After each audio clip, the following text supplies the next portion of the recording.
Hey, welcome back to Garbro's Field Desk. So, unlike the other chapters, this chapter will be narrated by Hailey, one of our veteran VAs. Larissa had to sign a exclusivity deal with another channel due to sci-fi for some reason, but she had medical bills pile up and she had to do what Larissa had to do. And there's no bad blood here. Sometimes you just gotta do what you gotta do when the bills start to pile up. Now, Hailey is a veteran voice actor with this channel. I held auditions both on Casting Call and in my crew, and she did the best. She beat out a lot of people, and I think I think she did a pretty good job narrating. So, down in the comments below, I don't want to hear bitching. I don't want to fucking hear it. Life comes at you fast and hard during this business, and sometimes you gotta do what you gotta do. And what I don't want to hear is people bad-mouthing Hailey. Alright, she's got some really big shoes to fucking fill. Alright, and the last thing I need is someone being mean in the comments, putting her down and ruining her will to work. I don't want to fucking hear it. I don't want to fucking see it. If I do see it, you're going to get deleted. And say you do it in a Discord, I want to ban you in Discord. I do not give a fuck. You do not down talk my VAs or my narrators. So, if you want to be nasty, just keep it to your fucking self. Alright, this is her debut narration. She's going to need all support she can get. Alright, if you do have criticisms, make sure they're constructive and put them below in the comments. Alright, don't be mean or I will eradicate you. Like, subscribe, comment down below. Let's go. Trailing heat shimmers from the hull. The Moose and its accompanying ships fell into slow space 7 days outside Earth. Ironically, during the mad dash to make sure all engineering departments and their systems could keep up with demand, multiple actual leaks were found caused by damage during the fighting over XJ-1. This led to the reports and overwhelming urgency of the small fleet to be factual, and Sparkle Otter's once falsified letter turning into a celebrated early warning message. The Helper-aligned AI citizens accepted the appreciation and laudations gracefully, though they were frankly too confused to ask why they were getting such gratifications for something they had no records of. Nonetheless, it did much in bringing the Helper-aligned AI citizens and the humans of Earth into a more tightly fitting alliance, and the Helper-aligned made sure to plug extra dedicated citizens into the ships to make sure no other leaks happened without the same kind of warning.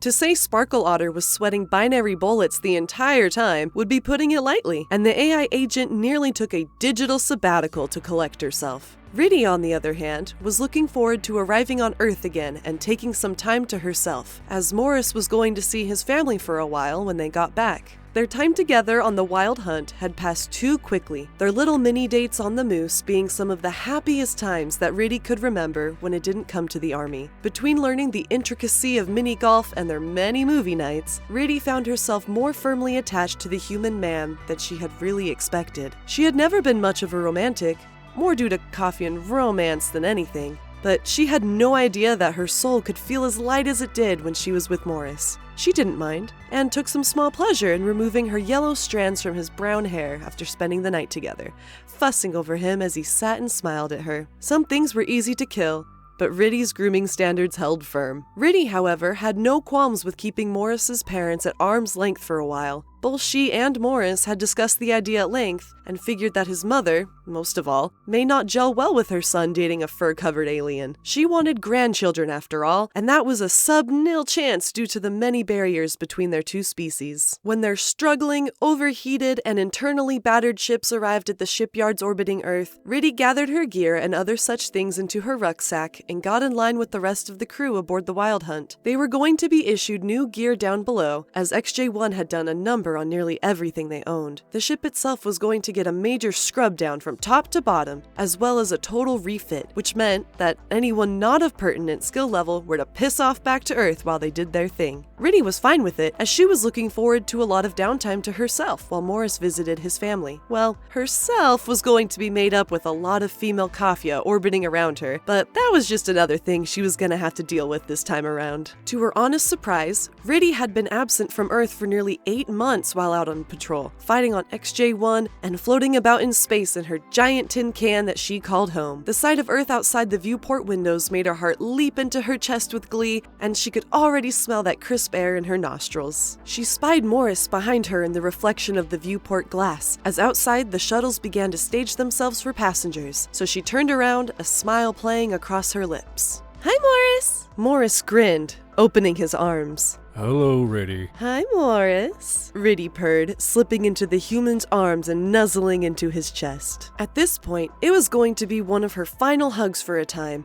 so she didn't care who saw or what their opinions may be. I'm just gonna be gone for a month, and I'll be back. Morris muttered into her ears, just low enough that only she heard. I'm gonna talk things over with Mom in the meantime. If I get back to our unit missing an entire ass cheek, things didn't go well. Riddy giggled, leaning on her tippy toes to whisper back up at him. "We should be lucky my own mother isn't here. She would probably rip my head off if she found out I was canoodling with a human." Canoodling? Morris breathed out in mock shock. How scandalous. Both Riddy and Morris chuckled to themselves. Then Riddy leaned up as far as she could to kiss Morris on his lips. The quick peck turned into a far longer affair as Morris wrapped his arms around Riddy's waist, pulling her off the ground and closer to his chest. The toes of Riddy's paw boots curled as she tilted her head, but a void Navyman cleared his throat near the door, looking pointedly at Morris. Stick 7 is boarding, Private Morris, he said, nodding his head towards the shuttle attached to the Gakan. Detach yourself from the lichen, Helsing. Morris let out an unhappy rumble in his throat as he and Riddy broke at the lips with a soft smack of flesh, then touched his nose to hers. Message and call. "Of course," Riddy said lowly, giving him one more quick kiss before he set her down on the deck of the Wild Hunt. Riddy watched him step through the Gatcan towards his shuttle, her heart giving soft, sad little flutters as she watched him start to float away from her, but she let out a sigh instead, crossing her arms. Intricate stepped up beside Riddy, blinking her blue eyes at Morris and the rest of the troopers floating towards their shuttle, then looked up at Riddy. "You gonna be okay, boss?" "Yeah," Riddy said sadly, losing sight of Morris as all the droppers around him propelled themselves and their bags towards the hatch of the shuttle. Intricate, trying to find some kind of tie between this current situation, looked back towards the Gakan as she resettled her rucksack on her shoulders. "You know, it's kind of funny.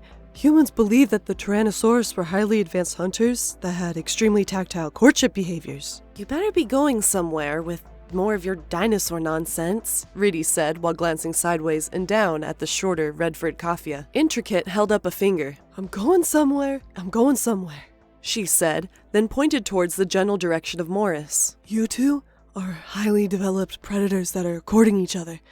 And it was only a matter of time before you back together to rub noses again." "Because Tyrannosaurus," Riddy began, as Intricate nodded and continued her sentence. "Rub their noses together with only those who they intend to see again," Intricate said grandly, smiling broadly as the rest of their stick assembled around them. Riddy smiled at the thought, then narrowed her eyes. There's no way humans would be able to figure that out without actually making those giant lizards. "It's from fossil records," Intricate said, though her lips did give a happy twitch. "Allegedly." Before Riddy could question what the hell the little red Kafia was talking about, they were ushered forward into the Gakan towards the shuttle that would ship them back down to Earth. Utilizing the floaty method, as the shuttles were far too small for proper slam generators that would allow them to pummel their way through Earth's atmosphere at speed. Instead, they floated down, their speed so slow that even their minute slam generators could keep them nice and cool as they fell down to Earth. The drawback to such a method was that it was boringly slow, a single trip down to Earth taking nearly an hour. After the shuttle, nicknamed Space Twinkies due to their shape, was free and clear of the outer atmosphere and could gain lift, the pilot would fire up the regular engines and redeploy the wings, flying to their destination. It took a bit of math and can-do attitude,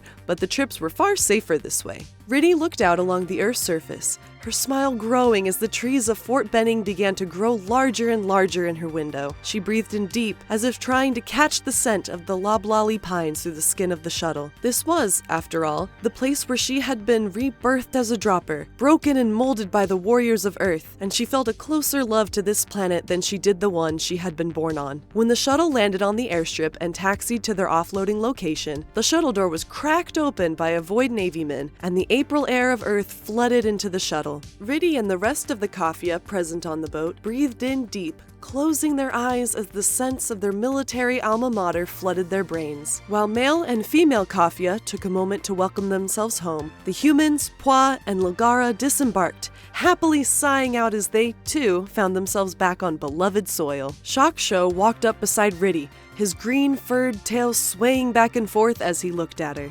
Well, let's go then. Make sure you don't trip on the stairs, Riddy said with a wink at Shockshow, the green-furred male laughing cheerfully as they both made their way out the door. Their barracks, set up as the land quarters for their ship in particular, were next to the drop towers, a ceremonial barracks location for droppers who had seen combat. They were nothing special, 6-man rooms with a pair of private showers and offices down below for the NCOs. After finding their rooms, storing their gear, and checking in with their respective NCOs, Riddy and the rest of the Wild Hunt's first company set themselves upon Fort Benning with the hungers that only soldiers could know. While others headed to bars or off to the mall to while the afternoon away, Riddy hopped in a Terry lift. Her AI driver was a cheerful sort who asked her all about her journeys abroad, a male-voiced AI that was more a listener than a talker, and drove her smoothly to the place she had been dreaming of since she had left Earth, the comforting and vibrant El Sabueso Salado. Stepping out of the Terry lift and waving goodbye to the AI watching her on the cameras, she smiled up at the colorful, carnival-like nature of the restaurant. When she opened the door, it was the older human woman who spotted her first, having been walking by the hostess stand and dusting off her hands. "Firulais, Mija, you are back," the older woman said, her skin still as tan and leathery as before, and flour dusted about her arms and hair. Riddy opened her arms as the elder Spanish woman hobbled forward and wrapped her in a curiously strong hug, patting her on the back. "You have been gone for so long, Firulais. Where are your amigas?" "They are either sleeping or getting hamburgers, judging by the jackjaw," Riddy said cheerfully, "but I knew exactly where I needed to go as soon as I was able." The older woman cackled happily, clapping her hands together. "Wonderful! Come, let's get you something to eat." As Riddy was sat down without a menu, she pulled up her data slate. The Jackjaw, a type of internet chat room-esque system set by humans through friend requests, was set up with the entire company as long as those with data slates opted into it. From here, Riddy was able to keep an eye on her female Kafia,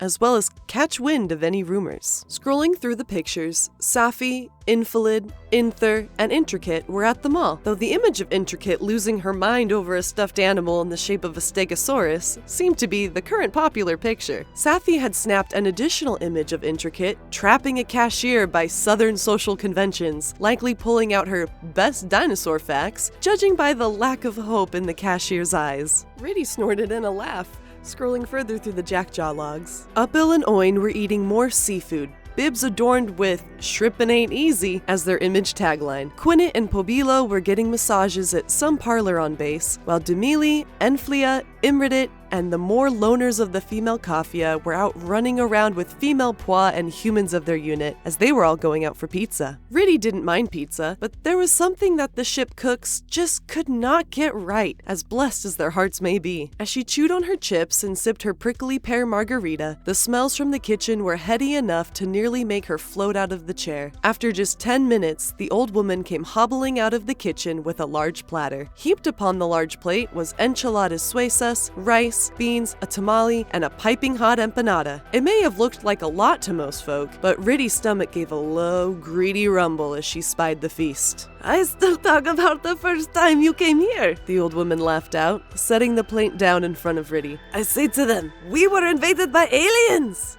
And we always laugh." She smoothed Riddy's yellow locks away from her fuzzy forehead, then placed a flour-dusted kiss right there, pausing for effect as the older woman's daughters giggled. "Eat up, Mija, before it gets too cold," she said, then pulled out a chair as Riddy picked up her knife and fork eagerly. "And tell me of your adventures." While Riddy ate, savoring the tang and warm hug of spices she had missed for all those months in space, she told the older human woman of her adventures. She told her of the space moths and their manted helpers, of the odd, one-eyed folk in their battles, of the men and women she killed, of the broken human who had scared her down to her bones deep underground, and she told her of Morris, the human who currently stood claim over her heart. "A gringo?" she asked, raising an eyebrow. "Always so pale. You should find a nice Spanish man. They have tans all year round, you know."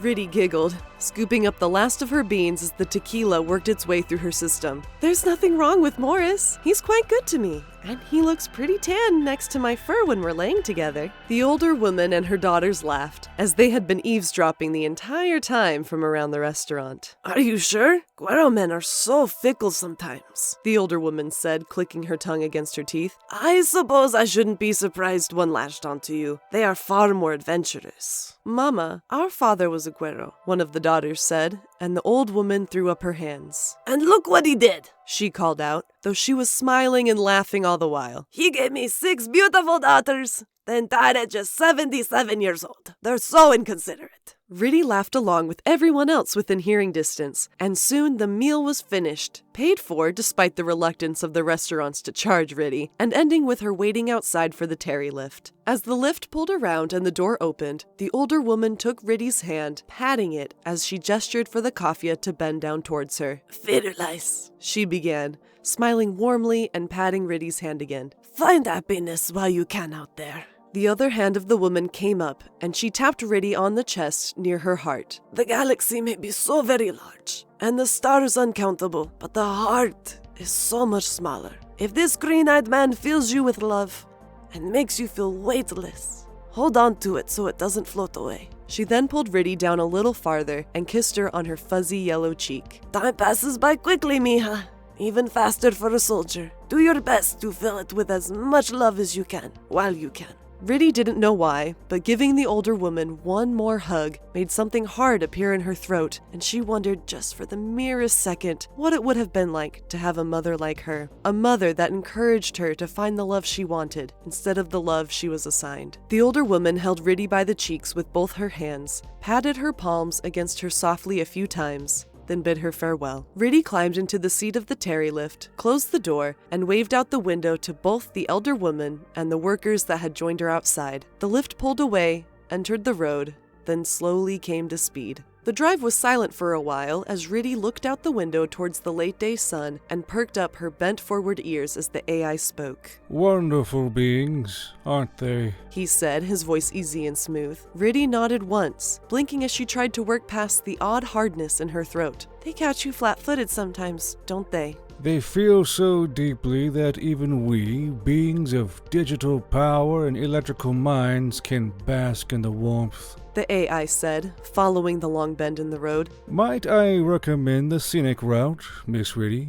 We should catch the sunset at the perfect time, just as the trees begin to glow." Riddy smiled out the window, then glanced towards the dashboard of the AI-driven car. "As long as we can have the windows down so I can smell the trees." "Smell them for us both, Miss Riddy," the AI said back, a smile audible on his voice, and the windows slowly came down, letting the cool Georgian air wash over Riddy and flutter her hair about her face. As Riddy closed her eyes against the wind, one thought crossed her mind as the Terry lift picked up speed. It was good to be home.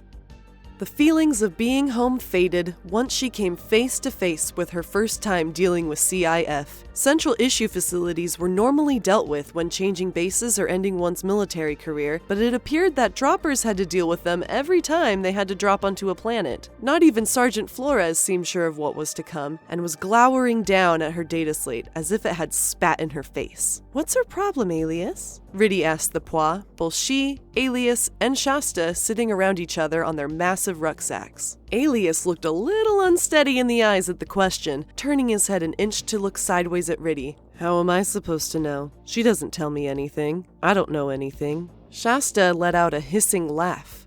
"Steady on, Eliza. She didn't mean anything by it." "Yeah, why so jumpy?" Riddy asked him with a grin, punching the Poi on the shoulder. It was no mystery that every Kafia in Lilgara knew his dirty little secret, as their olfactory senses were far more in tune to catch the faint whiffs of shared mingled sweat that he had borne the first day after the wild hunt. "I'm not jumpy," Alias growled out, swatting at both Riddy and Shasta as they poked and prodded him while giggling. "Leave me be, you space beasts." Riddy and Shasta shared another laugh at Alias's expense before settling down, all while Alias was suddenly rather sweaty at the temple and smoothing down his uniform top. "Anyway, she's probably just worried about the new CIF workers. They're regs out of the S-shops. Alias said lowly in an annoyed twinge. There is something known as the White Devil that has been gaining quite the reputation for her record-keeping. I'm talking running people down while out in the field levels of dedication. I even heard she chased a human nearly twice her height during a live fire exercise just because his signature was a squiggle. Shasta nodded his head,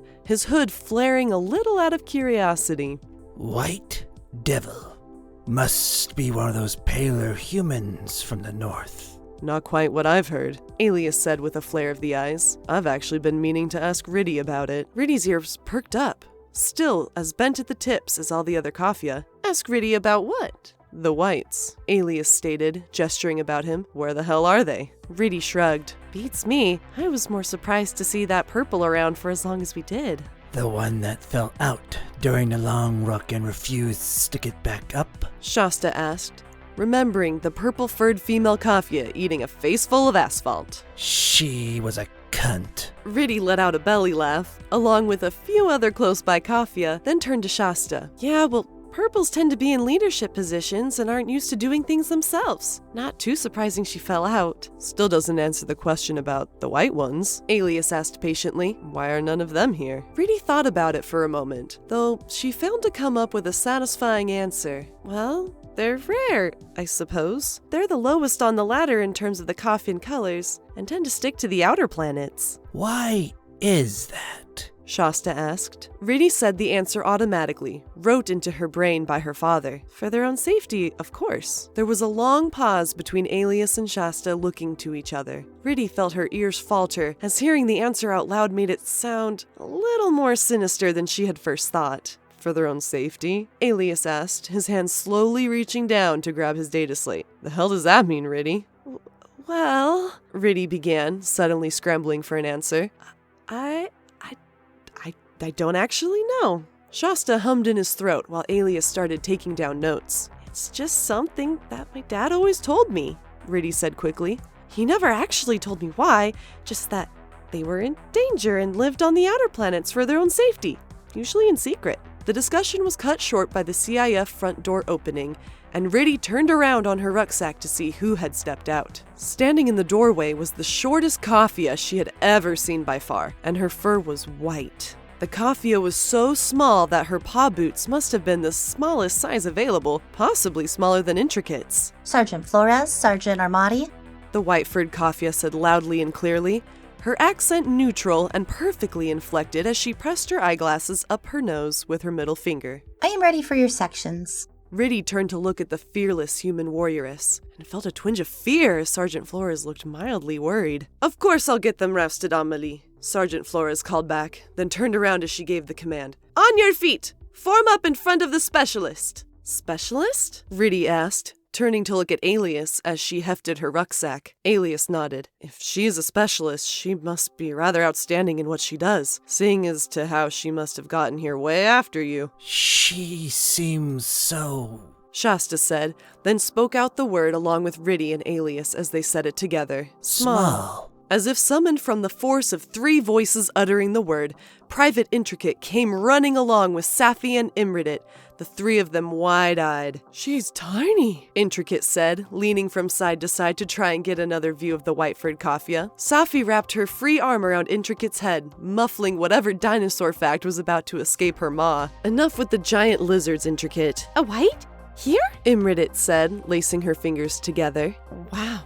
I didn't know there were any still alive to even come this way and join the UAA army. Alias turned around, his eyebrows furrowed. You do know how genetics work, right? White-furred Kafia shouldn't be any more rare than those fancy purples that Riddy was talking about. The Kafia tilted their heads at Alias, even Intricate, and he clicked his teeth in annoyance. Honestly, Alias muttered as the line started moving forward. What the fuck is going on with your planets? As they all got into line, the white-furred Kafia named Amelie steadily brought them inside the CIF building to go over their gear. It was going smoothly until Specialist Amelie got eyes on Riddy. Stop. Amelie said loudly, looking up at Riddy as if she had smelled a turd that had gotten smeared on the bottom of her paw boots. Sergeant Flores appeared out of nowhere as if she had stepped out of a portal, instantly hovering around Riddy. What? What happened? Private. Riddy. Specialist Amelie mused, tilting her head up at Riddy and peering at her with tired, professional eyes. I hear you the Khalil on this base, the elite dropper who wears the Skorraskera armor. Riddy swallowed and was rather frightened to find that the coffee's tone had made her throat dry. Yes, Yet still a private. Amelie said, then clicked her tongue as she made a mark on her data slate. The room suddenly became rather cold, as if they had been sucked out into vacuum, and Riddy felt her anger slowly bubbling into her blood. Looks like you did a number on your gear while on duty. Amelie said, looking down through her spectacles as she read over Riddy's records. My, I should check you over myself. Amelie, Sergeant Florence started, raising a finger, but Amelie turned her head and looked at the human NCO, her tired, daggerish eyes causing Flores's voice to die away. I insist. Amelie said coldly, then gestured to a nearby gear table with her data slate. After you, Private. Ooh, Riddy, Safi whispered as quietly as she could. Don't kill her. Riddy, angry enough that her ivory eyes were nearly glowing, trudged after the shorter, white-furred Katja. Once at the table, she laid out her gear, every piece that she had brought down onto XJ1. As her gear was laid out, everything but her armor and the revolver she had gotten from the vet, the white-furred Katja made a clicking noise with her teeth. Dirty, torn, dirty. Amelie went on, marking down notes on her data slate with a stylus as Riddy fumed. I would expect better of a yellow. Usually you and Neely Haas are sticklers on perfection. Riddy had to bite her bottom lip to keep from growling and laid out the rest of her gear. Specialist Amelie did not let up her side-slipping assault. All your uniforms are ragged and ill-kept. Same with your paw boots, patrol caps, and your field gear looks as if it was attacked by giant bugs. It was attacked by giant bugs, Riddy muttered fiercely, remembering back to the odd little critters of XJ1. I'm sure. Amelie replied dryly, then whistled over to a far taller human reg. Smythe, this clumsy Katja has ruined her gear. Trash all of this while I have her draw out a fresh restart. Riddy leaned forward from where she stood, her face outraged. Clumsy? Ruined? I was in combat! Ruined and spent. Amelie muttered as Private Smith gathered the gear with a slight smirk, hauling it off to the recycling section of the CIF building. She took a seat on the bench near the gear table, crossing her legs prettily as she motioned for Riddy to do the same. Sit, Private. Riddy's hands were balled into fists, and her tail was starting to fray out from the rage inside of her, but she sat on the bench that lay on her side of the table. Completely new set of uniforms, paw boots, and field equipment requiring a full restart due to negligence and/or combat actions in gear. Amelie murmured as she pulled up the digital forms on her data slate, then sent them over to Riddy's. Sign for them, please. Acknowledging that you ruined your gear while on deployment and new ones were required. Combat actions only, Riddy said tersely, her tail swishing back and forth in annoyance as she pulled up the forms and started to quickly sign them with her finger. To her sudden shock, her signature evaporated from the screen. Hey! Riddy shouted, pointing her hand to her data slate. The hell was that? Your signature was illegible, Amelie said, this time the smirk open on her lips as she eyed Riddy. Did you lose your fine schooling when you joined up to be a dropper, Amelie Haas? Riddy leaned forward over her data slate, gripping the side of the table as her muscles flexed. What the fuck is your damage, Naditi? My damage? Amelie said in an innocent tone of voice, her fluffy white tail swaying behind her. She pushed her eyeglasses back up her nose, as the under-ear hooks were still a work in progress. I don't have any damage, Private. I just need you to properly sign your forms. Riddy openly growled in her throat, then thrust out her hand. Then give me your stylus. My stylus? Amelie replied coolly, holding up the black pen and looking at it. I quite like this one, and everything you touch seems to break. If you can do that... She waggled the data slate at Riddy, showing her armor damage. Tuscoscar. I would fear for my poor pen's life if I placed it in your fingers. Riddy drew in a deep breath through her nose as the rest of the sections toiled around her at their own gear tables, and she looked back down at her data slate. She took her time, dragging the pad of her finger around until her full name was signed, then submitted it by tapping the correct box. Aw, see? Was that so hard? Amelie asked, leaning forward to rest an elbow on her crossed knee. Riddy glowered at the far shorter white-furred Katja, knowing that if they were to duel, it wouldn't last more than a couple of seconds. Amelie grinned, pointing her stylus at Riddy. You want to hurt me, don't you? Only natural for a yellow fur who has to deal with looking up at a white like me.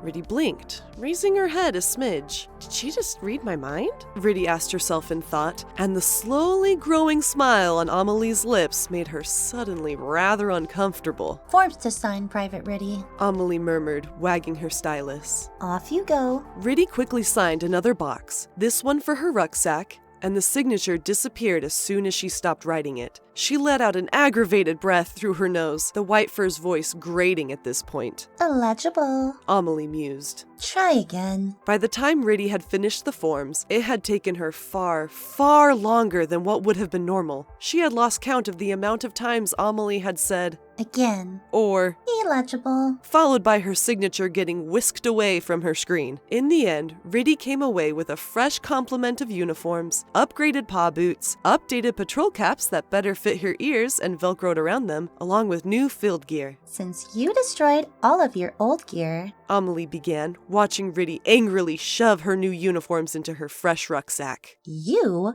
are being placed on an advisory. I will be dropping by your unit from time to time while you're here in order to check on the restart items you have been given. Yippee! Riddy muttered under her breath, shoving the extra paw boots down in with her uniforms. Amelie's grin grew, exposing her white canines. As well, since you nearly destroyed a very expensive suit of armor, your repaired combat armor has been fitted with a GPS tracker as per my advisory. A tracker? Riddy spat, holding a new mess kit in her hand. Amelie nodded. Why, yes. You got lost and it took the technicians quite a while to find all the pieces. I fell through a crack in the ground, Riddy said while rounding on the white fur. I didn't get lost. Amelie wafted her pen with a bent wrist. Semantics. Cement?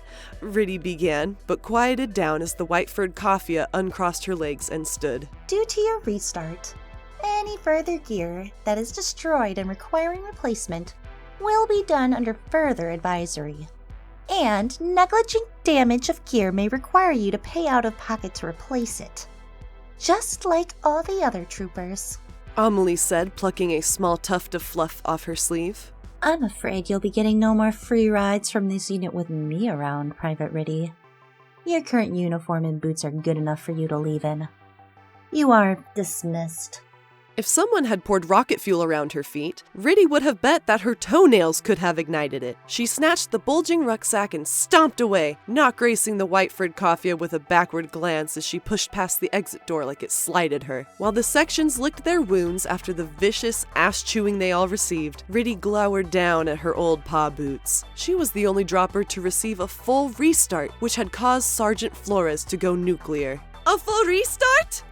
I saw your uniforms, they were fine! Sergeant Flores had yelled, pulling at Riddy's uniform top to inspect it. They replaced all of it? Hijo de perra. I'm going to get nothing but grief over this! Her data slate lit up with a command message, and Sergeant Flores hung her head back with a soul-weary, open-mouthed growl. Que carajo. It's already starting. Riddy was still smarting over being the point of contention with Sergeant Flores and being the only restart for gear, sitting on her rucksack as Erinda came skipping out of the CIF building with a smile on her face. Riddy glowered at the pink-furred Katja, as while they were one of the few military occupational specialties that got cleared for new gear quickly and without paying for it, they still got an earful from those who supplied said gear. That rarely meant it was a happy time. What are you smiling about? Riddy called out to Erinda, alias grumbling beside her as he pulled on his new boots. Erinda skipped to a stop beside Riddy, beaming down at her. That went by rather quickly. I got that little white fur, and she had me in and out in a matter of minutes. Riddy stared up at Erinda with wide, outraged eyes, then stood to her feet. Minutes? Well, maybe 10. Erinda said, unshouldering her new rucksack. We talked for a little bit about our families, then she gave me a bunch of the new uniforms and stuff like the rest of the Katja. Did you know she popped out of 2 red furs? My mother was a red fur, you know. My dad was a white, though. Before Riddy could launch the first syllable of the curse that was building pressure in her mouth, Oin leaned backwards into view from the throng. Riddy, Remember where pinks come from. It's obvious the White Devil would treat her better than the rest of us. It's favoritism! Riddy shouted out, pointing to Imridit. I had to fill out those forms so many times that it became personal. Oin lowered her eyelids. The really unspoken, but still heard. I'm not like the others, Riddy rebutted. Even Quinnet is better than the other yellows. Quinnet looked up from her bag, having been checking through them, and jabbed a thumb over her shoulder towards the CIF building. Fuck that. The uppity little white fur can suck my ass. Solid slang, Private Avlov said, high-fiving the Kafia with a giggle. You've been studying. Quinnet shrugged. Rather expressive language. English. You're not helping my point, Quinnet, Riddy barked out as she pelted her fellow yellow fur with a pair of bundled socks. I thought she was a sweetie, Imridit said with a shrug as more droppers slowly filed out of the CIF building. She came here on a special visa and joined up with the UAA Army as soon as she realized she could, and has been working with supply ever since. Dimily nodded. White furs were never allowed to join the Kafian military, but even then, they aren't really the warring type. Never heard of it myself either, Anfalid mused, looking over at her fellow brown fur. The warrior clans always spoke of white furs as more gentle souls. Riddy bared her teeth. There's nothing gentle about that one. All her missing height must have gone into her attitude. And that is the end of Chapter 27 of the Drop Pod Green series. If you like this channel, if you like this story and others like them, be sure to like and subscribe to the channel of Garbro's Field Desk. If you really want to help the channel, you can join the memberships, and these guys give money once per month just to help fund the VAs, fund the narrators, fund the art, and just fund the channel in general, because YouTube, well, we all know how YouTube is now, don't we? Now, those who do the most are our fur shirts. These guys give $50 per month. That's Smirtis Burb, Spudsy, Drew That One Stady, Decimus, Sabra Kai, Duke of Spooks, Rusty Reb, Gonkus, Asia, Some Dude, Grandpa, Warcaster, Scandrin, Eben Kitsune, Nessence, Jarnhu, Marquess Theodoric, Davidge, Savage, The Other Killjoy, Calistred, Aaron Wilbur, Werewolfengeist, Imashino, Cody Jiro, Death Dancer, and Insane Medic. Then there's our E4 Mafia. These guys give $25 per month. That's Hydroopy, Lone Burrow, Patho Fox, Super Skibadiah, Marked One, Bakashi Lord Caliber, Hot Potato Grenadier, Sleepy John, Volk Bambi, Shadow Man, Baiko, Demon Bane Plays, Chiba Chigoni, Inquisitor Matt, Hellhound 23, Des Linder, Darkside, Kiwi Bastard, Lacune, and Matty Boy. And then there's the Mass, the Form, the Horde, those of the Stuffy Squad. These guys give $5 per month. Punish Polar, Split Iris Bear, Stephen Kenny, that's a normal last name. Zweeb, Welcome to Elysium, Lucas Rolfe, Nox Vok, Krasnord, Adam M, Draconis, Calico Neko, Daryl Francis, E, Des94, Lacune 8, Allens Alano 9, Swamp Yankee, Blade 7, Mimsy, Stacker 6118, Emperor Dipshit, Chaos Spartan, Vinid Lara, Antalis, WO Class GBCV, John Doe 4321, Mianikoi, the names are fucking me up today. Mianikoi, Fafnir 13, Martel Martlesby, Sir Martel Martlesby, Noodle, Mika, Scott Anderson, Verdi the Fox, David McEwen, Elderock, Croman, Dalek, Jules, Blonde Lord, Thrace Vega, Devon Schonholtz, Andrew and Gale, Yellow Potato, Skelters, Kite Zero, Classic Cthulhu, Diesel Dog, Coffee Commander, Anto, and Duncan D. Ugh, My throat is so dry. Chapters proofread by Franners, our server mom, who does crochet animals. You can help support her as you do that, because she does it for free, and I think she doesn't get sneak peeks. But if you want to help her out a little more, go buy a crochet animal if you want. Narrated by Hailey, voices by Danger, and until we see you next time on this side of the veil, this is Garbro's Field Desk. We'll see you next time.